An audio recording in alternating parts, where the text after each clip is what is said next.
shall we? As you can see, I'm joined by podcaster and broadcaster Gemma Forte and presenter and writer Matthew Stadland. Great to have you with us. We were just gassing in the break there about how much sleep you've had, because Gemma, you were at Robbie Williams. Yeah. You were broadcasting through the night. Much more exciting for you. Between you, you've had 5 hours, so this should be an interesting news review. Because it is so light so early, because we are getting closer and closer to the longest day of the year, it feels like we should have been awake for hours anyway. Absolutely. I got in this morning and the sun was there and I just felt like we're in the summer, we're in the heat of summer.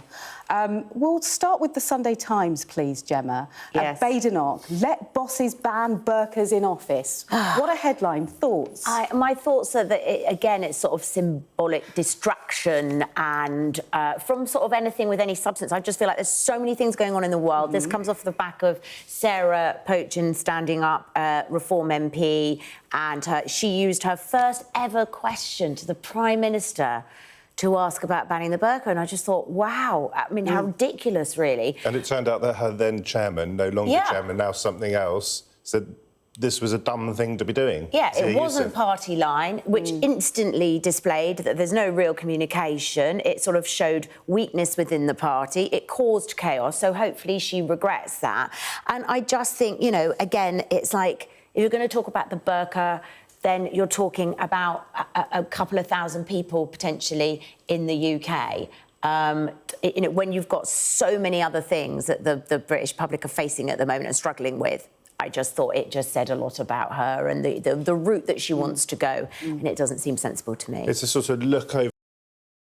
And this, in my view, I'm sorry, there's quite a lot of agreement this morning, and I'm sure there are plenty of people watching who might disagree with us, but Kemi Badenoch, I think this is the worst of her when she tries to be populist, to use that awful Culture wars word. is her yes, thing. because I think she realises, and she says the burqa is not the biggest barrier to integration in this country. She understands that this is not a hill to die on, but she still wants to throw a bit of that sort of yucky rate out to people who are still considering whether they would vote Tory or Reform. But one of the criticisms, I suppose, of Kemi Badenoch has been, well, we've not heard much from her. We don't know much about policy.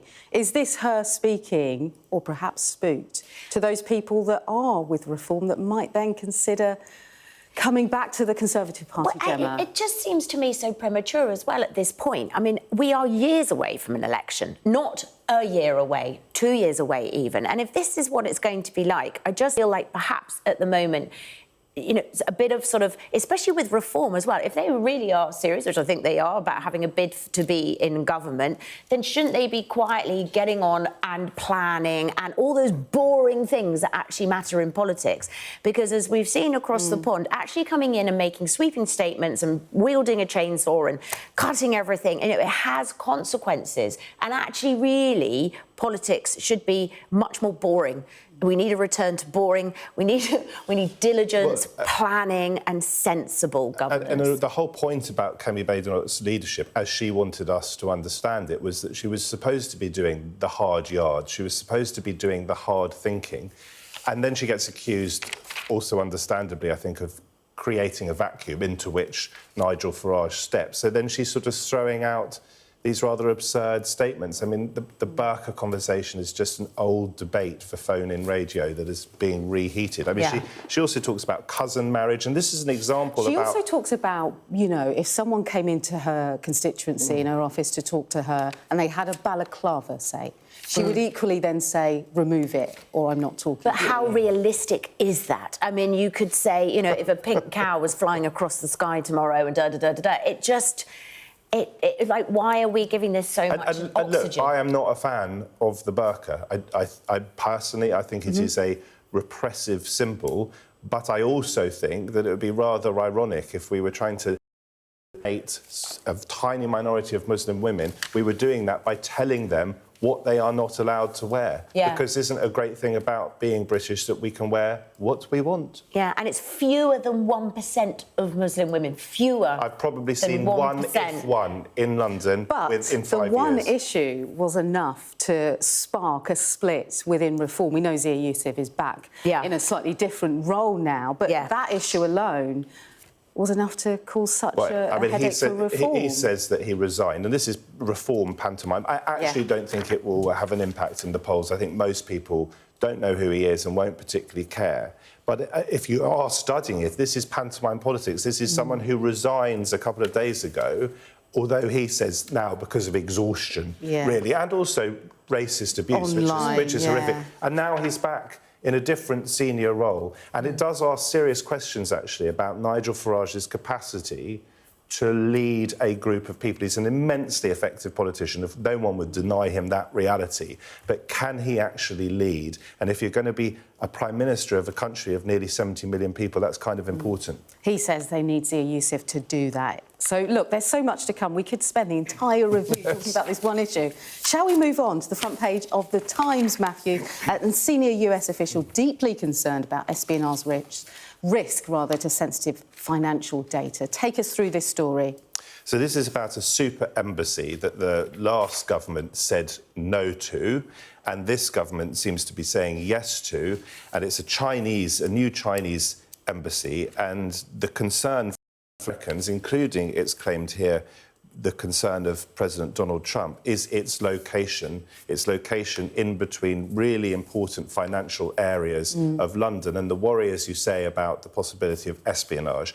And what's so interesting about this story is that it shows how difficult it is for Britain to triangulate the relationship between China and Britain and America and Britain. And don't forget, Rachel Reeves went out to China in January trying to deepen economic and trading ties with China, almost exactly at the same time as Donald Trump was about to launch off on his trade war with China. So it's a very, very difficult juggling act. On the one hand, we want to be closer to China, or the government wants us to be closer to China.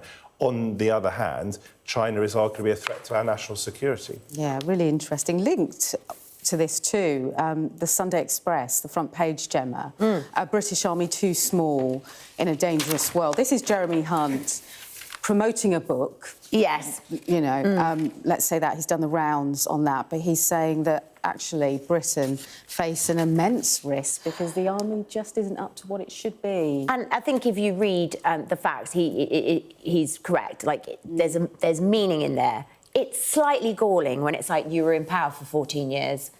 There's that aspect to it. Yeah. But if you are looking at it objectively, again, these horrendous decisions that a government have to make, because you've got national security versus human security when it comes to spending. And, you know, you can see already there's a lot of protests and sort of unrest on the streets about the upcoming spending review. People have had enough of austerity, and so it's getting that right. The army is at very, very low levels. I think the lowest since the Napoleonic Wars. And yet there's also so many more things to consider than just sort of the amount of boots you could put on the ground. That's not really the way the world is at the moment. It is incredibly dangerous. But if you haven't got a home to live in, you are not safe. If you don't have sort of economic prosperity and a united nation, that actually makes it much more difficult for a country to even think about defence in so many ways. So it's going to be that balancing act. The other thing I'll say about national security is when they foil threats all the time, it's like a goalkeeper. You don't get the glory, do you? And so you don't want that mistake. So it's hugely important. Very briefly, I would say I do want us to have a stronger army. I do think we need to have more soldiers. But the problem is, where does the money come from? Well, yeah. And that will always be the question. And just to be fair to the previous government, because you mentioned they were in power for 14 years, absolutely correct. However, if you talk, I think, to former Tory defence ministers, they would tell you, and would probably have told you at the time off the record, they thought that our armed services were being underfunded. There's a problem with recruitment as well these days, absolutely. And also the geopolitical situation is changing all the time. And right now, I think we can all agree it's pretty scary. But we have to be careful that we don't just throw in more soldiers and ignore the way in which warfare is developing. Yeah. Just look at Cyber, drones. We're going to wrap up now, but I wonder if we can just get the Observer up, because this is a big tribute to Sir David Attenborough's linking up with Prince William and talking about the big problem with our oceans and the fact that actually we can't see it, but trawling oceans is a huge problem. I think the reason that the British public are concerned about climate change and a sort We'll have to leave it there. Okay, We've run out of time. We'll come back to it. We'll come back to it. Join us after the break. I'm so sorry. A show of military might and menace. Why should